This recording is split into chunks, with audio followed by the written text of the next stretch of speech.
ಹರಿ ಓಂ ನಮಸ್ಕಾರ ಎಲ್ರಿಗೂ. ಇವತ್ತು ಒಂದು ತರಕಾರಿ ಉಪ್ಪಿಟ್ಟನ್ನು ಮಾಡೋಣ ಅಂತ ತೊಗೊಂಡು ಬಂದಿದ್ದೀನಿ. ಇಲ್ಲಿ ಬೀನ್ಸು, ಕ್ಯಾರೆಟು, ಆಲೂಗೆಡ್ಡೆಯನ್ನು ಹಚ್ಕೊಂಡಿದ್ದೀನಿ. ಹಾಗೆ ದಪ್ಪ ಮೆಣಸು, ಟೊಮೆಟೊ, ಬದನೆಕಾಯಿ ಇದಿಷ್ಟು ತರಕಾರಿಗಳನ್ನು ಉಪಯೋಗಿಸ್ತಾ ಇದ್ದೀನಿ. ನನಗೆ ಬೇಗ ಉಪ್ಪಿಟ್ಟು ಆಗಬೇಕು ಅನ್ನೋ ಕಾರಣಕ್ಕೆ ನಾನು ತರಕಾರಿಗಳನ್ನು ಸ್ವಲ್ಪ ಕುಕ್ಕರ್ನಲ್ಲಿ 2 ವಿಸಿಲು ಬೇಯಿಸ್ಕೊತೀನಿ. ಈ 3 ಮಾತ್ರ ಬೇಯಿಸ್ಕೊತೀನಿ. ಇದರಲ್ಲಿ ಯಾವುದೇ ಕಾಳನ್ನು ನಾನು ಉಪಯೋಗಿಸ್ತಾ ಇಲ್ಲ. ಇದನ್ನು ಕುಕ್ಕರ್ನಲ್ಲಿ ಬೇಯಿಸ್ಕೊಂಬಿಡೋಣ. ಸೊ ಈ ಉಪ್ಪಿಟ್ಟಿನಲ್ಲಿ ನಾನು ಈರುಳ್ಳಿ ಎಣ್ಣೆ ಉಪಯೋಗಿಸ್ತಾ ಇಲ್ಲ. ಯಾಕಂದರೆ ಕೆಲವು ಹಬ್ಬ ಹರಿದಿನಗಳಲ್ಲಿ, ನಾವು ವಾರದ ದಿನಗಳಲ್ಲಿ, ವ್ರತದ ದಿನಗಳಲ್ಲಿ ಈರುಳ್ಳಿಯನ್ನು ಉಪಯೋಗಿಸಲ್ಲ. ಸೊ ಆ ರೀತಿಯ ಒಂದು ಉಪ್ಪಿಟ್ಟನ್ನು ನಾನಿವತ್ತು ಮಾಡಿ ತೋರಿಸ್ತಾ ಇದ್ದೀನಿ. ನಿಜ ಅಂದರೆ ಈ ತರಕಾರಿಯನ್ನು ನಾವು ಎಣ್ಣೆಯಲ್ಲೇ ನಿಧಾನವಾಗಿ ಬಾಡಿಸ್ಬೋದು. ಆದರೆ ಸ್ವಲ್ಪ ಬೇಗ ಆಗಲಿ, ಎಟ್ ಎ ಟೈಮ್ ಒಂದು ಕಡೆಗೆ ನಾವು ರವೆ ಹುರ್ಕೊಳ್ಳೋಣ, ಒಂದು ಕಡೆ ತರಕಾರಿ ಬೇಯಿಸ್ಕೊಳ್ಳೋಣ, ಆಮೇಲೆ ಒಗ್ಗರಣೆ ಎಲ್ಲವನ್ನು ಹಾಕಿ ಮಿಕ್ಸ್ ಮಾಡೋಣ ಅನ್ನೋ ಕಾರಣಕ್ಕೆ ನಾನು ಇದನ್ನು ಮಾಡ್ತಾಯಿದ್ದೀನಿ.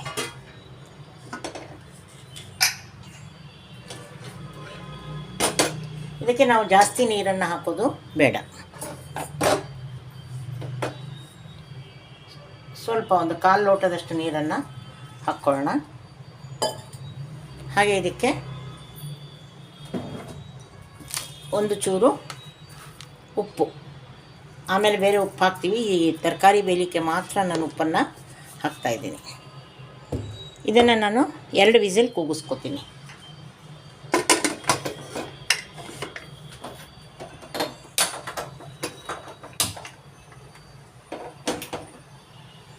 ಈ ಕಡೆ ರವೆಯನ್ನು ಹುರ್ಕೊಳ್ಳೋಣ. ನಾನು ಈ ಲೋಟದಲ್ಲಿ 1.5 ಕಪ್ನಷ್ಟು ತೊಗೊಂಡಿದ್ದೀನಿ. ತರಕಾರಿ ಜಾಸ್ತಿ ಹಾಕಿದಾಗ ನಾವು ರವೆಯ ಪ್ರಮಾಣವನ್ನು ಕಡಿಮೆ ಮಾಡ್ಕೊಳ್ಬೇಕಾಗತ್ತೆ. ಈ ರವೆಯನ್ನು ಹುರಿಯುವಾಗಲೂ ಕೂಡ ನಾವು ಹೀಗೆ ಮುಟ್ಟು ನೋಡಿದಾಗ ಇದು ದರಿ ಇರಲ್ಲ, ಸ್ವಲ್ಪ ಮೆತ್ತಗೆ ಇರುತ್ತೆ. ನಾವು ಇದು ಹುರಿತಾ ಹೋದ ಹಾಗೆ ಇದು ಒಂಥರ ಗರಿ ಆಗುತ್ತೆ. ನಮಗೆ ಕೊನೆಯಲ್ಲಿ ಮುಟ್ಟಿದಾಗ ಅದು ರವೆ ಪುಡಿ ಆಗುತ್ತೆ. ಇದು ನೋಡಿ, ಪುಡಿ ಆಗಲ್ಲ, ಹಾಗೇ ಇದೆ.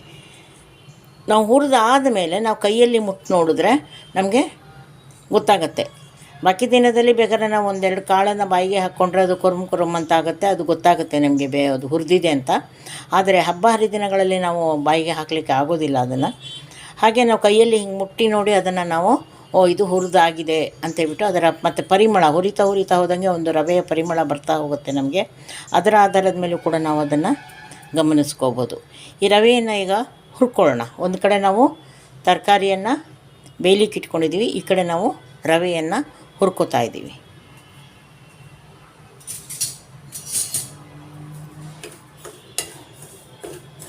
ರವೆಯನ್ನು ಸಣ್ಣ ಉರಿಯಲ್ಲೇ ಹುರ್ಕೊಳ್ಳೋಣ.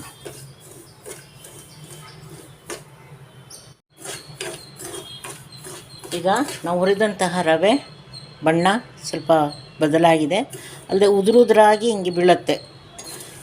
ರವೆ ಚೆನ್ನಾಗಿ ಹುರಿದಿದೆ ಅಂದರೆ ಅದು ಮುದ್ದೆ ಥರ ಆಗಲ್ಲ, ಹಿಂಗೆ ಉದುರಾಗಿ ಬರುತ್ತೆ. ಹಾಗೆ ನಾವು ಕೈಯಲ್ಲಿ ಮುಟ್ಟಿದಾಗ ಈ ರೀತಿ ದರಿ ಆಗುತ್ತೆ.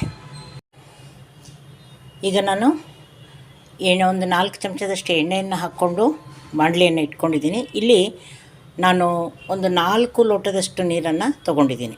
ನಾವು 1.5 ರವೆ ಇಟ್ಕೊಂಡಿದ್ವಿ, ಅದರ ಡಬ್ಬಲ್ ನೀರು ಹಾಕಿ ಅದರ ಮೇಲೆ 1 ಲೋಟ ನೀರನ್ನು ಹಾಕಿದ್ದೀನಿ.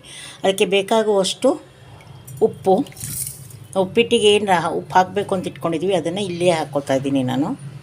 ಹಾಗೆ ಒಂದು ಅರ್ಧ ಚಮಚದಷ್ಟು ಸಕ್ಕರೆಯನ್ನು ಬೇಕಾದ್ರೆ ಮೇಲೆ ಹಾಕ್ಕೊಳ್ಬೋದು ನಾವು. ಹಾಗಾಗಿ ಇಷ್ಟನ್ನು ನಾನು ಹಾಕ್ಕೊಳ್ತಾ ಇದ್ದೀನಿ. ಇದನ್ನು ಕುದಿಲಿಕ್ಕೆ ಇಡೋಣ. ಈ ಕಡೆಗೆ ನಾವು ಒಗ್ಗರಣೆಯನ್ನು ಮಾಡ್ಕೊಳ್ಳೋಣ. ಅಷ್ಟೊತ್ತಿಗೆ ನೀರು ಕುದಿಲಿಕ್ಕೆ ಪ್ರಾರಂಭ ಆಗುತ್ತೆ.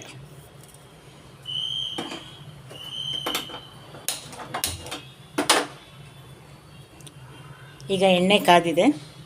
ಸಾಸಿವೆ ಮತ್ತು ಜೀರಿಗೆಯನ್ನು ಹಾಕ್ಕೊಳ್ತಾ ಇದ್ದೀನಿ. ಕಡಲೆಬೇಳೆ, ಉದ್ದಿನಬೇಳೆ,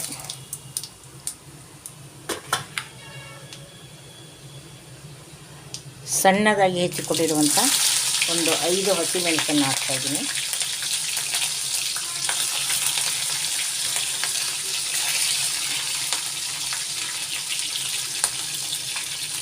ಕರಿಬೇವಿನ ಸೊಪ್ಪು,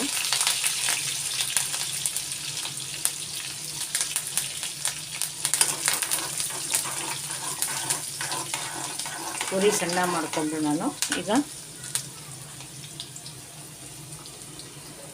ಇಲ್ಲಿ ದಪ್ಪ ಮೆಣಸನ್ನು ಹಾಕ್ಕೊಳ್ತಾ ಇದ್ದೀನಿ.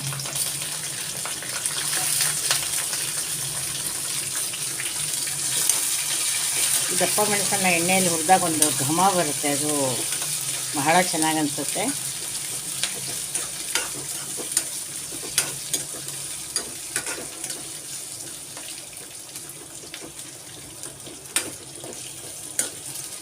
ಬದನೆಕಾಯಿ ಬಹಳ ಬೇಗ ಬೇಯೋದ್ರಿಂದ ನಾವು ಅದನ್ನು ಕೊನೆಯಲ್ಲಿ ಹಾಕ್ಕೊಳ್ಳೋಣ. ಈಗ ಟೊಮೆಟೊ,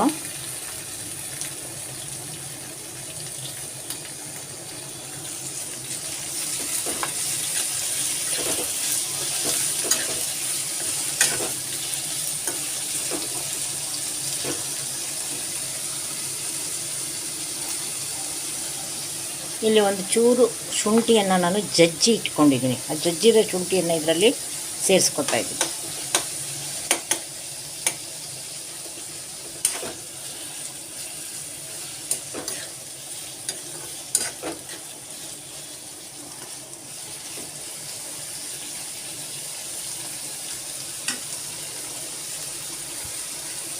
ಒಂದು ಚೂರು ಇಂಗು,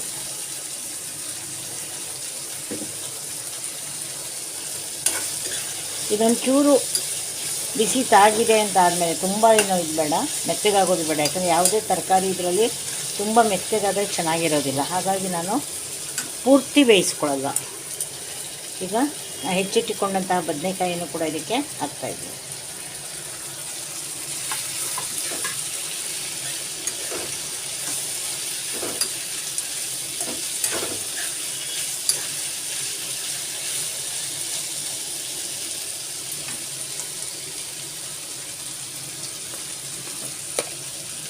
ಇಲ್ಲಿ ಒಂದು ಚಿಟಿಕೆಯಷ್ಟು ಉಪ್ಪನ್ನು ಸೇರಿಸ್ತಾ ಇದ್ದೀನಿ, ಸ್ವಲ್ಪ ಬೇಗ ಮೆತ್ತಗಾಗತ್ತೆ ಅಂತ.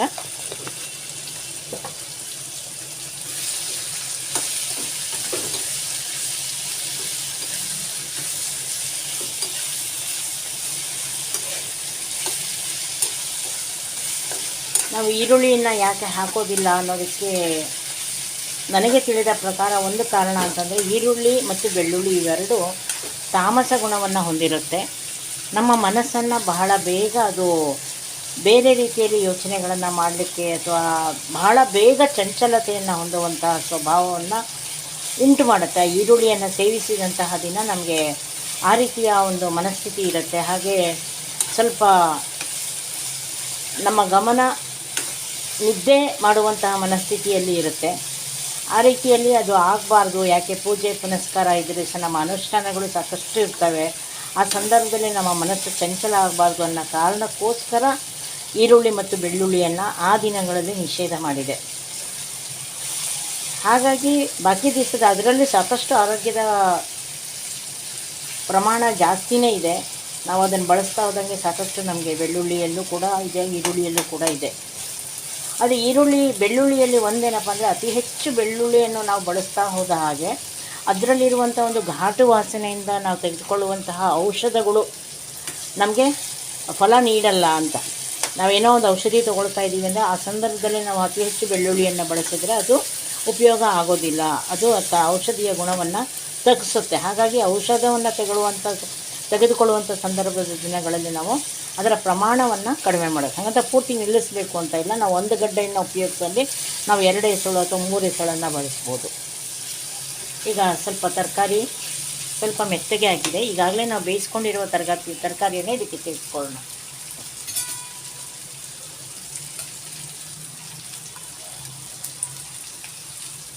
ಸೊ ಇಲ್ಲಿ ನಾನು ಬೇಯಿಸ್ಕೊಂಡಂತಹ ತರಕಾರಿಯನ್ನು ಹಾಕಿ ತೋರಿಸ್ತೀನಿ ನೋಡಿ. ಇದು ಈ ಮಟ್ಟದಲ್ಲಿ ಬೆಂದಿದೆ, ಪೂರ್ತಿ ಮೆತ್ತಗಾಗಿಲ್ಲ, ಕ್ರಂಚಿಯಾಗಿದೆ ಸ್ವಲ್ಪ. ನಾನಿಲ್ಲಿ ಜಾಲರಿ ಹುಟ್ಟನ್ನು ತೊಗೊಂಡು ಹಾಕ್ತಾಯಿದ್ದೀನಿ, ಯಾಕಂದರೆ ಅದರಲ್ಲಿ ಅಕಸ್ಮಾತ್ ನೀರಿನ ಅಂಶ ಇದ್ದರೆ ಹೋಗಲಿ ಅಂತ.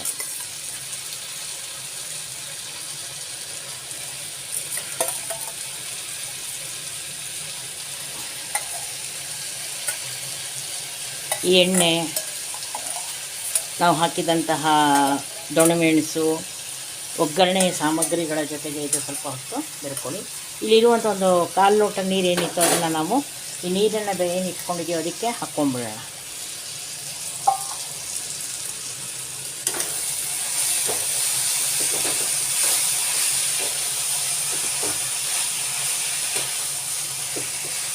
ಸೊ ನೋಡಿ, ತರಕಾರಿ ಇಷ್ಟೊಂದು ಇರೋದ್ರಿಂದ ರವೆಯನ್ನು ಕಡಿಮೆ ಹಾಕ್ಕೊಳ್ಬೇಕಾಗತ್ತೆ.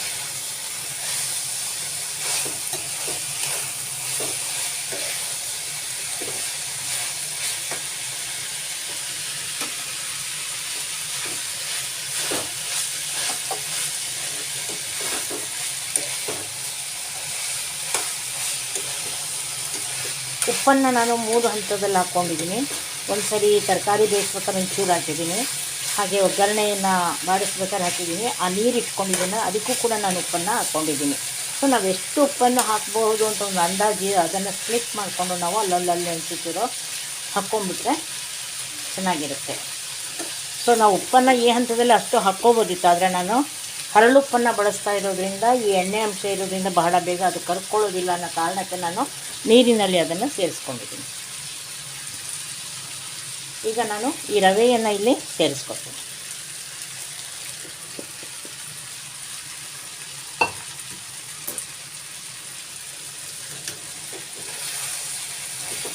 ಇದರ ರವೆ ತರಕಾರಿ ಜೊತೆಗೆ ಈ ರವೆಯನ್ನು ಕೂಡ ಬಳಸ್ಕೊತಾ ಇದ್ದೀನಿ.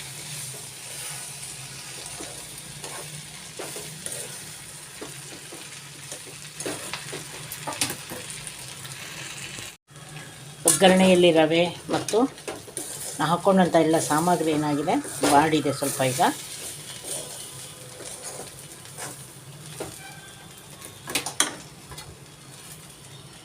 ನಾನು ಈ ಸಂದರ್ಭದಲ್ಲಿ ನಾನು ಇಟ್ಕೊಂಡಂತಹ ಕೊತ್ತಂಬರಿ ಸೊಪ್ಪು ಹಾಗೂ ತೆಂಗಿನ ತುರಿಯನ್ನು ಕೂಡ ಸೇರಿಸ್ಕೊತಾ ಇದ್ದೀನಿ.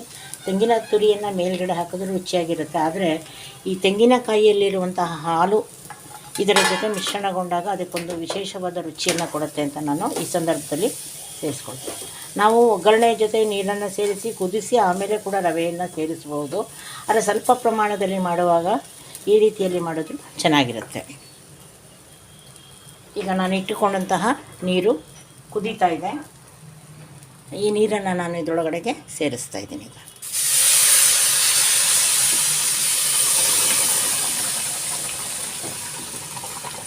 ಸ್ವಲ್ಪ ಹಾರುತ್ತೆ. ಈ ಸಂದರ್ಭದಲ್ಲಿ ನಾವು ನಿಧಾನವಾಗಿ ಉರಿಯನ್ನು ಸಣ್ಣ ಮಾಡಿಕೊಂಡು ಈಗ ನೋಡಿ ಎಲ್ಲ ಮಿಶ್ರಣ ಆಗಿದೆ. ಇದನ್ನು 1 ನಿಮಿಷ ಮುಚ್ಚಿಬಿಡೋಣ.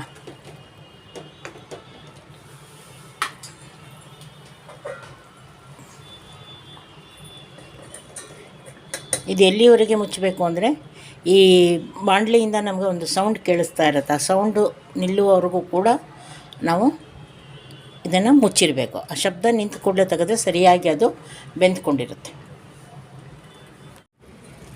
ನೋಡಿ, ಈ ರೀತಿ ಗುಳ್ಳೆ ಗುಳ್ಳೆ ಗುಳ್ಳೆ ಬರ್ತಾ ಇದೆ, ಹಾಗೆ ಆ ಶಬ್ದ ಕೂಡ ನಮಗೆ ಕೇಳಿಸ್ತಾ ಇದೆ. ಇದೆಲ್ಲ ನಿಲ್ಬೇಕು, ಪಟ್ ಪಟ್ ಪಟ್ ಅಂತ ನೀರಿನ ಒಂದು ಶಬ್ದ, ಆ ಗುಳ್ಳೆ ಗುಳ್ಳೆ ಥರ ಆಗ್ತಾ ಇರೋದು ಕಾಣಿಸ್ತಾ ಇದೆ. ಇದಿಷ್ಟು ಪೂರ್ತಿ ನಿಲ್ಲಬೇಕು, ಆವಾಗ ಮಾತ್ರ ಹದವಾಗಿ ರವೆ ಬೆಂದಿರುತ್ತೆ. ಇನ್ನೂ ಸ್ವಲ್ಪ ಹೊತ್ತು ಮುಚ್ಚಿಡೋಣ. ಸೊ ಈಗ ಈ ಬಾಣಲಿ ಶಬ್ದ ಮಾಡೋದನ್ನು ನಿಲ್ಲಿಸಿದೆ. ಈಗ ತೆಗೆದು ನೋಡೋಣ. ಈಗ ನೋಡಿ, ಯಾವುದೇ ರೀತಿಯದು ಶಬ್ದ ಇಲ್ಲ, ಹಾಗೆ ಕುದಿಯೋವಂಥ ಒಂದು ಇದು ಕೂಡ ನಮಗೆ ಕಾಣಿಸ್ತಾ ಇಲ್ಲ. ಈಗ ರವೆ ಬೆಂದಿದೆ. ಇದನ್ನು ನಾವು ಮಿಶ್ರಣವನ್ನು ಮಾಡ್ಕೊಳ್ಳೋಣ.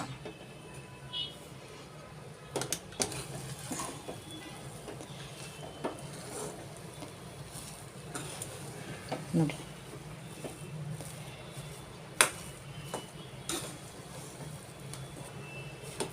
ಈಗ ಇದನ್ನು ಒಂದು ಒಲೆಯನ್ನು ಆರಿಸಿ ನಾವು 1-2 ನಿಮಿಷ ಬಿಟ್ಬಿಟ್ರೆ ಅಲ್ಲೇ ಅದು ಅರಳ್ಕೊಳ್ಳುತ್ತೆ ರವೆ ಎಲ್ಲ. ತಕ್ಷಣದಲ್ಲೇ ನಾವು ಇದನ್ನು ತಿನ್ನಲಿಕ್ಕೆ ಹೋಗಬಾರ್ದು, 1-2 ನಿಮಿಷ ಬಿಡೋಣ ಇದನ್ನು. ನೋಡಿ ಹೇಗೆ ಬಂದಿದೆ.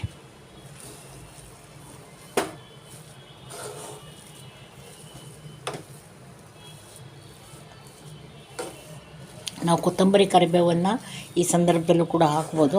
ಅದು ನನಗೆ ಹಸಿ ಕೊಬ್ಬರಿಯ ಒಂದು ರಸ ಇದರ ಜೊತೆ ಸೇರಿದ್ರೆ ಚೆನ್ನಾಗಿರುತ್ತೆ ಅಂತ ಯಾವಾಗಲೂ ಅನಿಸುತ್ತೆ, ಹಾಗಾಗಿ ನಾನು ಮೊದಲೇ ಹಾಕ್ಕೊಳ್ತೀನಿ.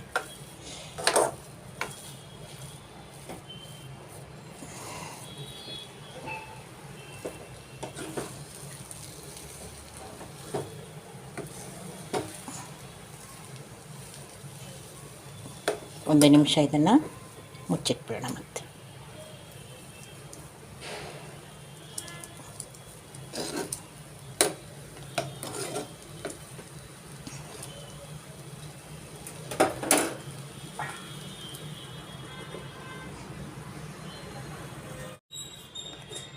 ಈಗ ಉಪ್ಪಿಟ್ಟು ಅಳ್ಕೊಂಡಿದೆ ಇದು. ಇದಕ್ಕೆ ನಾನು ಅರ್ಧ ಚಮಚದಷ್ಟು ತುಪ್ಪವನ್ನು ಸೇರಿಸ್ತಾ ಇದ್ದೀನಿ.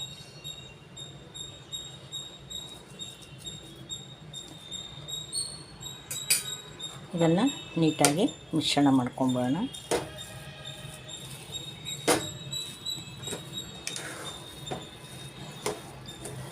ಸೊ ಇಲ್ಲೊಂದು ಅರ್ಧ ಚಮಚ ನಾವು ತುಪ್ಪವನ್ನು ಸೇರಿಸ್ಕೊಂಡ್ರೆ ಮೇಲ್ತುಪ್ಪ ಬೇಕು ಅಂತ ಇರೋದಿಲ್ಲ. ಒಂಥರ ಚೆನ್ನಾಗಿರುತ್ತೆ. ಬಿಸಿ ಬಿಸಿ ಉಪ್ಪಿಟ್ಟಿನ ಜೊತೆ ಒಂಚೂರು ತುಪ್ಪ ಹಾಕ್ಕೊಂಡು ತಿಂದಾಗ ಅದರ ರುಚಿ ಇನ್ನೊಂದು ಚೂರು ಜಾಸ್ತಿ ಆಗುತ್ತೆ. ಎಸ್,